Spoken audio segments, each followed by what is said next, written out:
right now in front of Karachi Press Club on behalf of almost 110 million women of Pakistan who have been objectified, sexualized and weaponized by CIA to orchestrate their hegemonic agenda of interfering and attacking the 1400-year-old doctrines of Islam. It is absolutely unacceptable for every Pakistani to have foreign interference and a direct attack on the Islamic clauses that define the lifestyle that a Muslim woman is supposed to accept in order to be called a Muslim. This is a blatant call for war against Islam because CIA has forgotten that the US Constitution stands for freedom of religion. The US Constitution stands for freedom of expression. The US Constitution stands for tolerance and coexistence. However, when it comes to Pakistan, CIA forgets everything about its constitution and treats Muslims as enemies and treats Islam as a threat so credible that it has to use 110 million women of Pakistan against their own country in the name of human rights. This has happened in the past as well. CIA has orchestrated operations in Pakistan under the guise of human rights that have only tried to clash with the ideological foundations of this country that are based upon the basic principles of Islam. So I'm here right now trying to protest against the interference of CIA in Pakistan, trying to abuse 110 million women of Pakistan as their weapon of mass destruction to attack Islam, to try to promote principles of atheism that are in conflict with the basic ideology of Pakistan, and to try to eliminate the love of Prophet Muhammad, peace be upon him, try to eradicate the lifestyle of Hazrat Khadija Razi Ta'ala Anha, the lifestyle of Hazrat Fatima Razi Ta'ala Anha, the lifestyle of Hazrat Zainab Razi Ta'ala Anha, the lifestyle of Hazrat Aisha Razi Ta'ala Anha, who were great Muslim leaders 1400 years ago and who defined how a Muslim woman should live her life. And what CIA has designated its Operation Audit March to do in Pakistan is to totally eliminate and eradicate the love for the Prophet Muhammad, peace be upon him, and the love for the Prophet's beloved women who came in his life.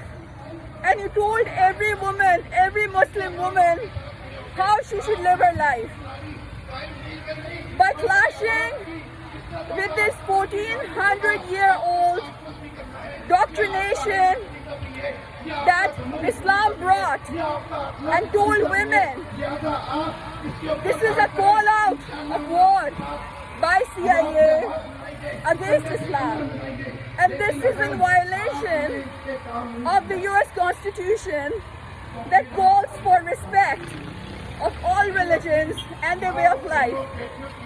Tell me, if a Muslim woman can practice Islam in the United States of America, if she can wear a hijab within the United States of America, if she can wear a veil within the United States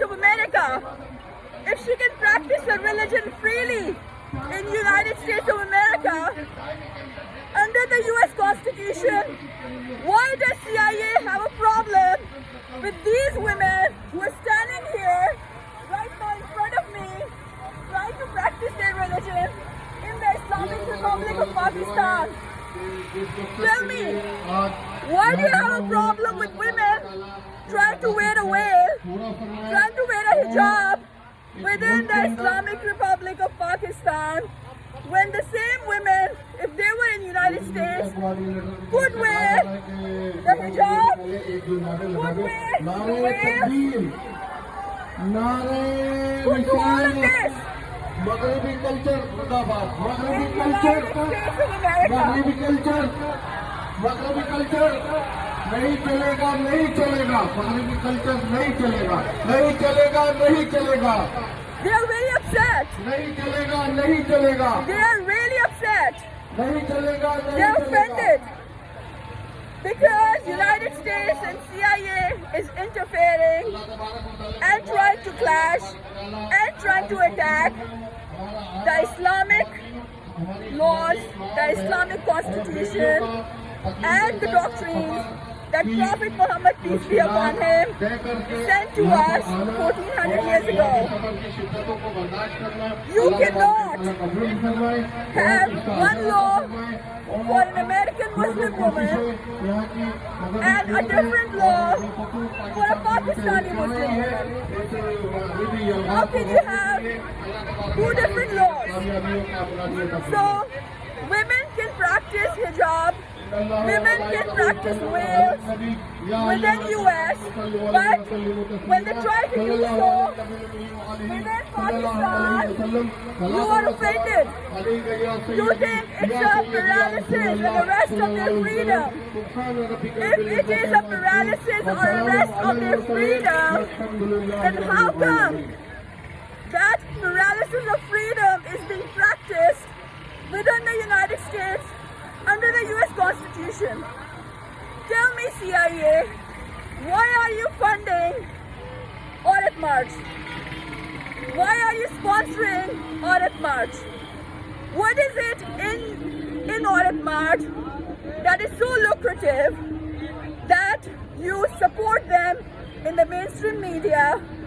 You keep on repeating their rhetoric that is anti-Islam, that is anti-Prophet Muhammad, peace be upon him, that is anti all the beautiful women Muslim leaders of Islam, when an average American Muslim woman is given full protection to practice the religion of Islam within US. If under the US Constitution she is allowed to wear a veil and a hijab and pray and practice Islam within the United States of America, then tell me, CIA, why is it so offensive for you when she tries to do it within her own homeland? Why is this offensive for you? Why are you so threatened by Islam? Islam is not your threat. Your phobia against Islam is your threat. CIA, you do not have to be threatened by Islam or a woman wearing a veil or hijab. You must be threatened by your fear and Islamophobia that you have against Islam. That is your problem. You're sick, CIA. You're mentally sick. You need treatment. Because what Islamophobia did in the last few decades is horrible. It destroyed the lives of so many mothers, so many sisters, so many daughters, so many Muslim women who lost their kids because of your unjustified wars within the Muslim countries in the name of Islamophobia, because you have a hate problem. You have a serious hate problem, CIA. If you can't get over your hate problem, you will end up decimating every Muslim country if you were given a chance. You did it in Syria, you did it in Iraq, You did it in Libya. You did it in Afghanistan. And you have tried to do it in Pakistan. But trust me, we know better. This country knows better. This is the Islamic Republic of Pakistan, and it has an Islamic constitution that gives a Muslim woman the right to speak and to practice her religion freely. If she's a Muslim, she can wear hijab. If she's a Muslim, she can wear a veil. If she's a Muslim and she loves her father, her brother, her husband, her son, she's happy. It's her way of life. Why do you have a problem with that?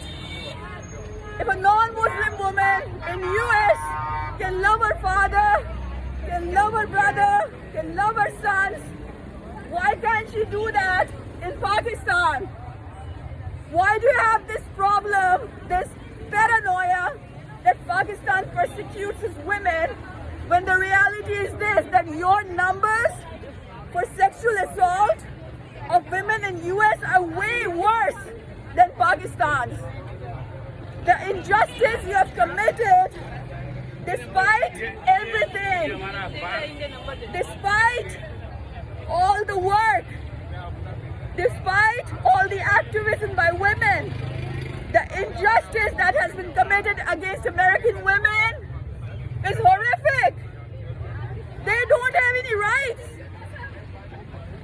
You have failed to give your women in the United States rights, and now you're attacking the rights of Muslim women in Pakistan using your circus of Aurat March.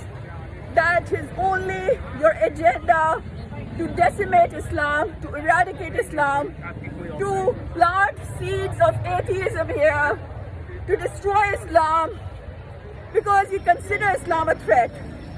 That is your problem. That is your disease, and you need to seek treatment. Because without seeking treatment, you will not make healthy decisions.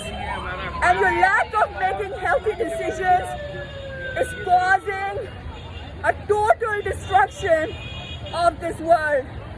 You started with so many Muslim countries, and your focus upon Pakistan is trying to have a conflict and a clash against Pakistan's ideology.